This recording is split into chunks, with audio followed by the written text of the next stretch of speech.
Part 2 of the rant.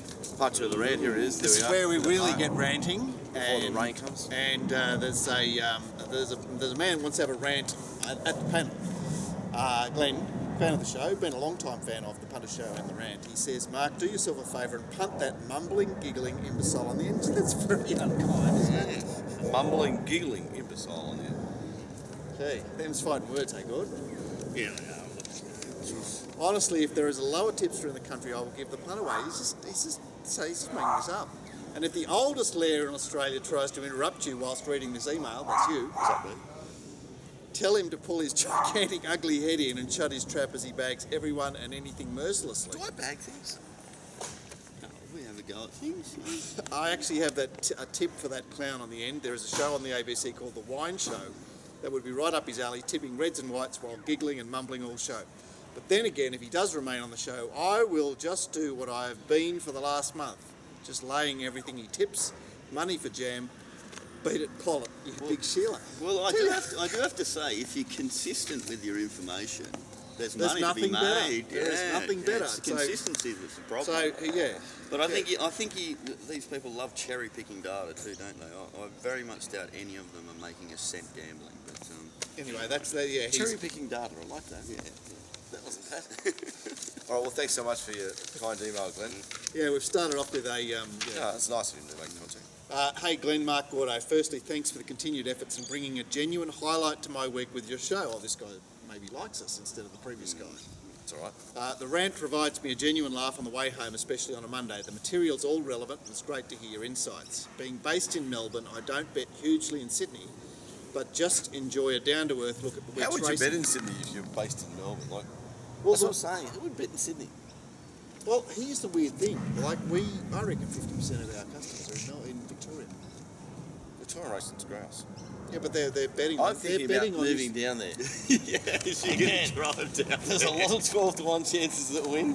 I went down last time with 820,000. Why don't I get in this time with nothing? $820 and see if I get the 820,000. I tell you what, we'll chip in for a petrol card for you so you can make it back.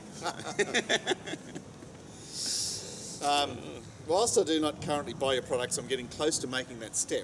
Being based in Melbourne, I generally stick to Melbourne and Perth. A lot of people love Perth, consistent form-based 6 months Belmont, 6 months Ascot races.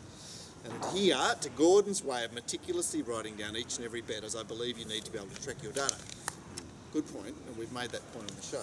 Question, similar to a bloke you had writing yesterday, I have a system that works, however it only spits out at best 1 to 5 bets, 2 a week. A Saturday across all metro meetings. I don't bet midweek and I'm at the stage of wanting to throw the corporate towel and look to survive the lifestyle purely on the punt. What suggestions would you have to look at increasing margins? As you've previously mentioned, Saturday markets seem oversaturated, and to find value, especially with my system that tends to find generally shorter price favourites, getting value is difficult with the corporates no longer offering best of the best. Also, wouldn't mind a trip to Sydney for the Christmas show, so let us know the details. I will get on the details. I'm searching for a pub as we speak. So, cheers. That's from SC, is that? Yeah, so... well, don't throw your corporate life into me. Just like... But if look, come on, you've got to rate the fact that people desperately want to be a pro punter and they don't want to work the regular. And it can be done too. Just don't get too greedy. Just think about it as just... Okay, but he's been quite selective and he wants to know how he can up the ante so that he can... If he's going to do what I'm assuming is his best return on investment, which is few bets per week, you need a big bank. Because you need to bet quite aggressively during those circumstances, and you can have a lean couple of months in which you'll do a lot of money. Yeah, so if you're going to do it that way, you need a big bank. All right, so get your bank together, SC, and we'll talk to you when you come up for the Christmas show. Yeah. Hi Mark, I'm a relatively green 20-year-old bloke just scraping the surface of wagering and racing whilst also grinding our way at Sydney Uni. Your former home, the Punter Show, served as the basis of my betting education, with pearls and general insights generally being liquid gold while trying to solve this absolute puzzle.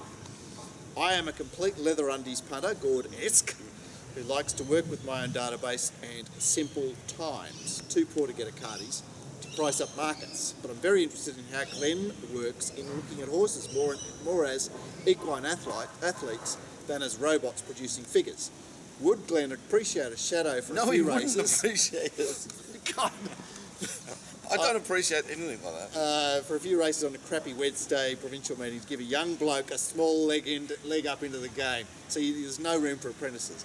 Sorry if that's asking too much. I'm sure Glenn is scarred from his experiences with Aaron. I haven't touched scarred by Aaron. Piss off, Rain. I do have to say, when you're out there, Glenn's always honest with his information to anybody that asks. So. Yeah, so he's not encouraging you. So if he looks and there's steam coming out of his ears, don't approach, okay?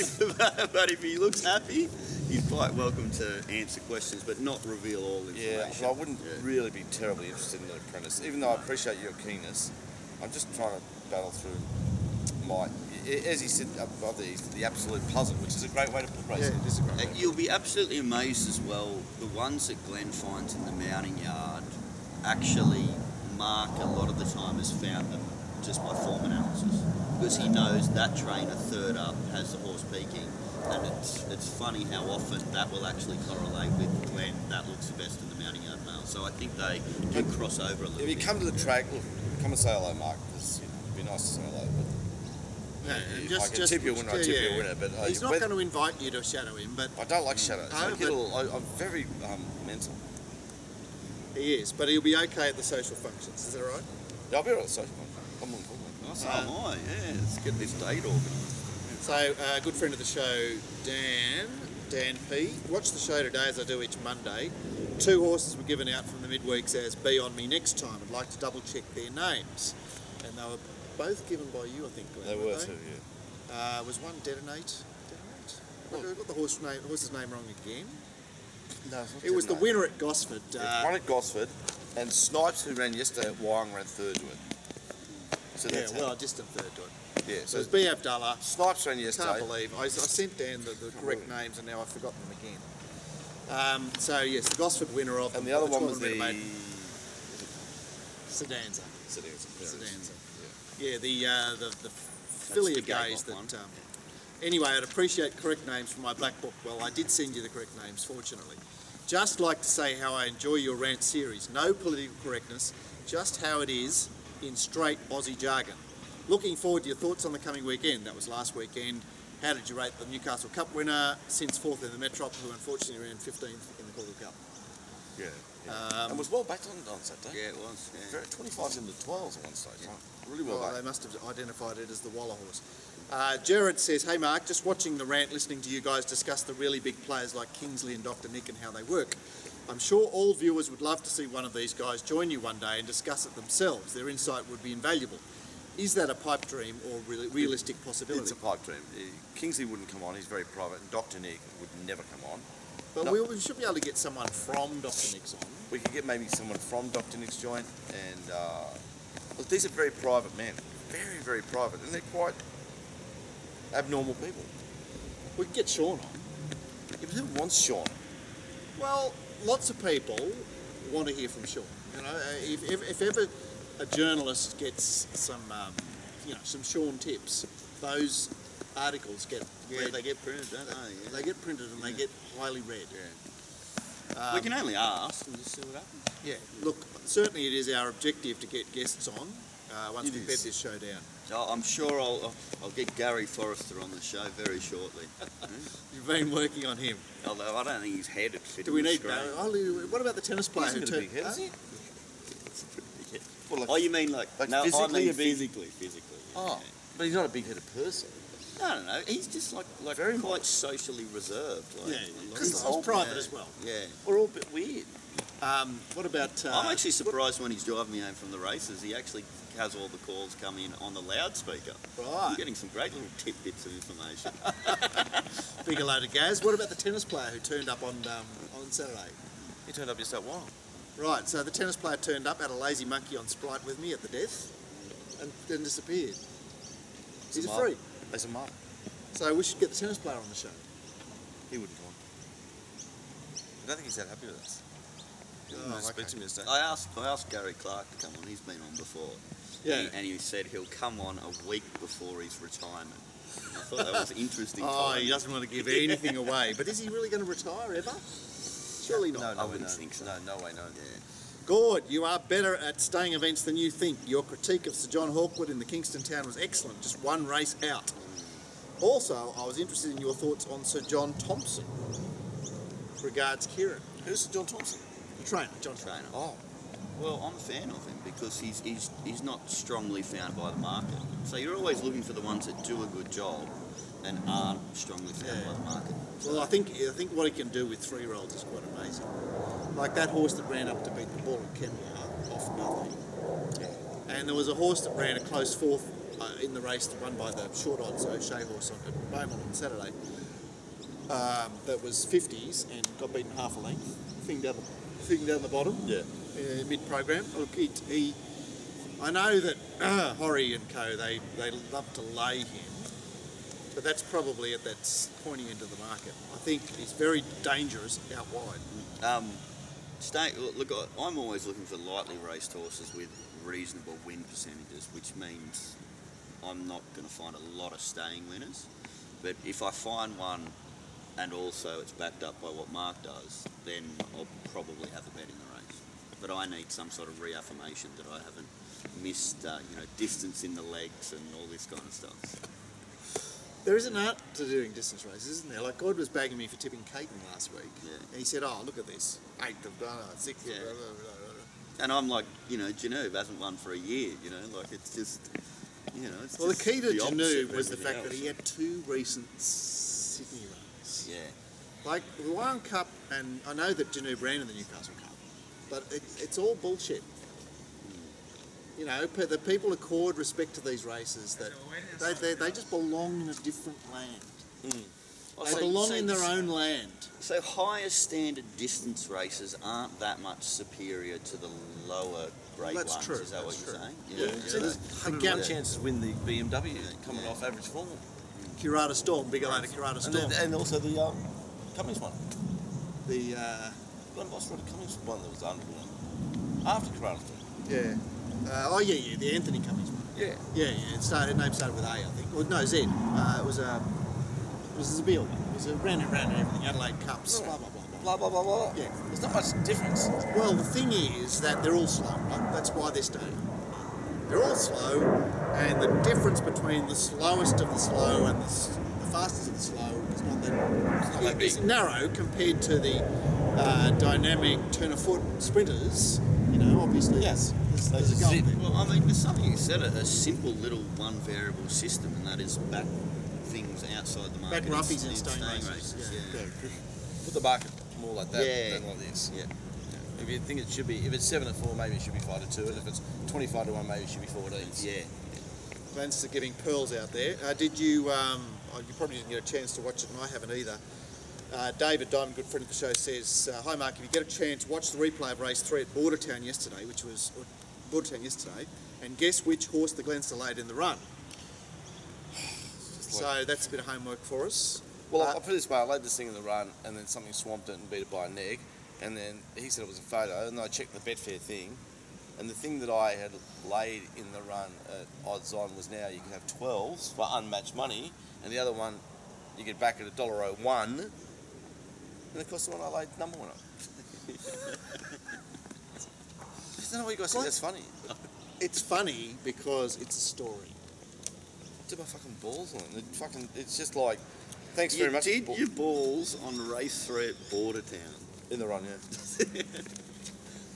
That's amazing. And then a further follow-up. Mug Punter says, Mitigate goes bang in Alice Springs, dead heating after being out the gate. Presuming Glenstar doing his balls laying it. Yeah, thanks, mate. I did see Mitigate with this. A. Lukey says, good day for the SP profile punters with Vanbrugh versus It Somewhat and First Seal versus Tycoon-Tara. Okay. Yep. Well, Gordon and I did hammer on the show on Friday, that extra special show. I read out the market and it was 7-4 Tycoon-Tara, 7-1 First Seal. And you went, what? I went, what the fuck? Because the other day they were 7-4 First Seal and 7-2 Tycoon-Tara. And First Seal was first up, so there was some sort of, Yeah. you know what I mean? Yeah, it was. A person who knows on the inside, this is inside information. I don't mind saying this because normally I don't say this stuff. They tell me First Seal is an out and out bleeder. Right. Okay, what does that mean? Well, it means that when it fails, it's bled. It doesn't come out and they get the rush it away before it gets a ban. Right. And then when it doesn't bleed, it's $7 and pisses him. Right. Okay. I don't know what he's talking about with Vanbrugh versus it somewhat, because they both ran around in the George Main and it somewhat ran 25s and Vanbrugh ran 100s. So, hey, Luke, if you want to give me a heads up on that one. Grant P said, Mark, you were nearly able to wipe out the national debt in the last race on Wednesday single-handedly. Good work. Except I forgot to back it each way with Gord.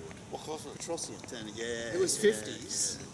And yeah, I just liked what it had been doing. I know it was running in a very deep. That was a very deep race on Wednesday. Great race. Trossian ran out of his ass. Yeah, it did. Mike Punter back with Mr. Wynn seems 100s at least. How has it come up favourite? That was the big Spruik horse last Wednesday down from Brisbane. Unlucky at his last run. Fractions was ringing me going, oh, Mr. Wynn's coming to Sydney. Can you tell me what you think? He's the best Fractions. Jeez, By the way, it was an interesting busy run, boy. Bart, because it loomed magnificently there from between the 600 and the 300, and then just gave up the ghost. So I think it's first I'm not sure what to preparation. make of it. I would suggest that. So I jumped on the bunny and I think led all the way on debut, and then it missed the start and worked at a second start, and then it's missed the start again. I'd say it needs a spell. Love the Punt says Gord could bring in a few dollars and offer a wine plug each night that we record. We should get a wine deal. Yeah, well, DeBorderly, of course. Can you do a Cavanossi impersonation? I just can't today. I just can't. We should get to Borderless. What are you doing, do you? No, he thinks I do. But You can do. Like, Sorry, I say what sort of money Cavanossi. would I we- mean, what sort of money we need? Like a case a month? I'll take it. Yeah, for you. That'd be your little go on this. A case a month. the funny thing is, I think I drink about 3 times as much wine as Gord, but Do you? he's got the rap. Do you drink a lot of wine? I'm happy to do it on camera, I think. I would never have a glass of wine a year. Oh, yeah, no. It's a lot. And I don't think I've ever had a glass of red wine. Like, never. You don't know what you're missing out on. It is. Well, you're a rum drinker, aren't you? Fabulous. Yeah, but I Do you have beer or just rum? I have the odd beer if it's like in the afternoon after a swim at the beach. I'll go up there. I'll sit outside I'll go to the Coogee Bay there into the corner and have a beer. Yeah, beer. Yeah. But if I go out of the night or I go out for a drink, I drink Bundy. But I've never had a glass of red wine in my entire life. It's so good about it. It smells funny. I fucking better get into this red wine. There's so many things I haven't done. By the way, I said Cabanossi there. That's Steve Collar and I used to call Ambrosoli Cabanossi. Oh, did you? Yeah. Why? I don't know. It's just like he used to call. I noticed there was a jockey that turned up in that photo. The ATC organised Steve Bradley to take a photo of Malcolm Johnson, Bill Kamer, Kevin Moses, Clark Little, Kevin Langby, Huey and Tommy was in there, and Tommy was wearing Nathan's own unencumbered colours. So there's a photo on the ATC website of jockeys in historical colours. So Malcolm was wearing Kingston Town colours, and Dee Beedman was wearing specially enlarged octagonal colours. Oh, God, that'd be gold. That'd be gold. He was out the back there, and Huey was had his arm around him. Well, his arm burnt, so he couldn't get there. And I tell you, you realise that fat is fun because you've never seen a bigger grin on a person than Dee Beedman. He does look happy. It's just dazzling. His smile. He's just, a happy camper. I think he's enjoying his job. I'm skinny and miserable, so maybe you're right. And then from Grand Prix, part 2, you're right, Martin. Yeah, that was like the opening question, which was about talking about turnover. Bit of homework.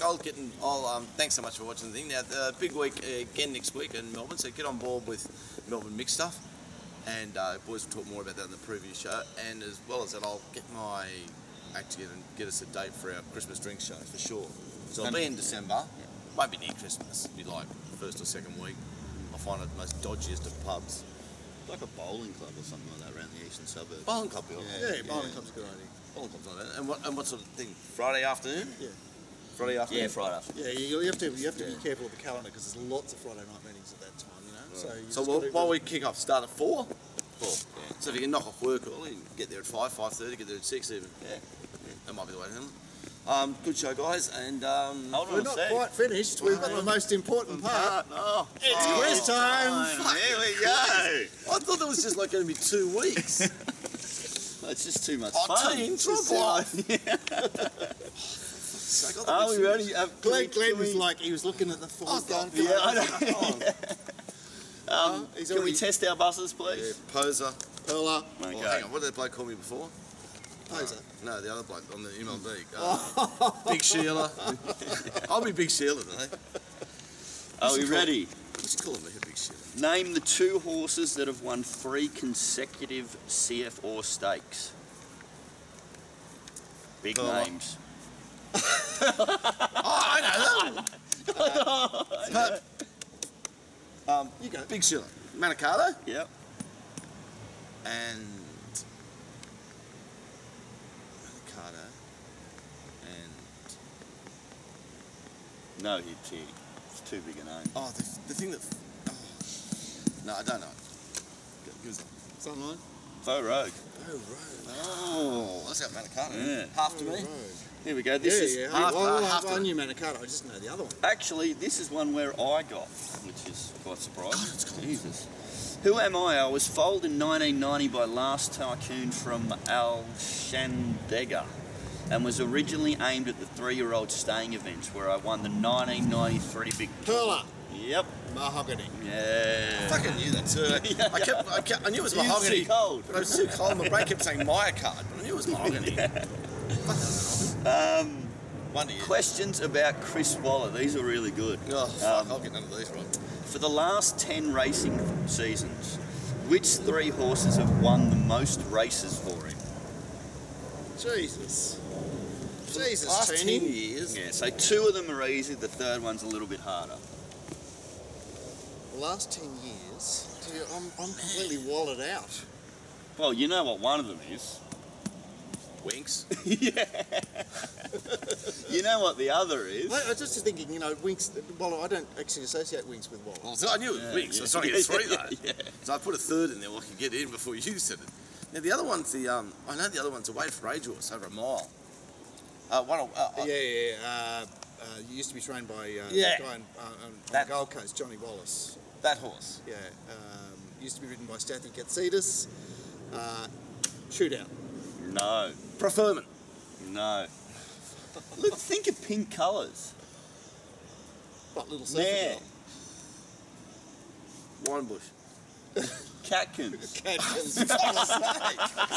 All these horses. Oh, jeez. Oh, I'm determined to forget all these horses forever. So, yeah, fuck Okay, And the there's third more. one was Red Tracer.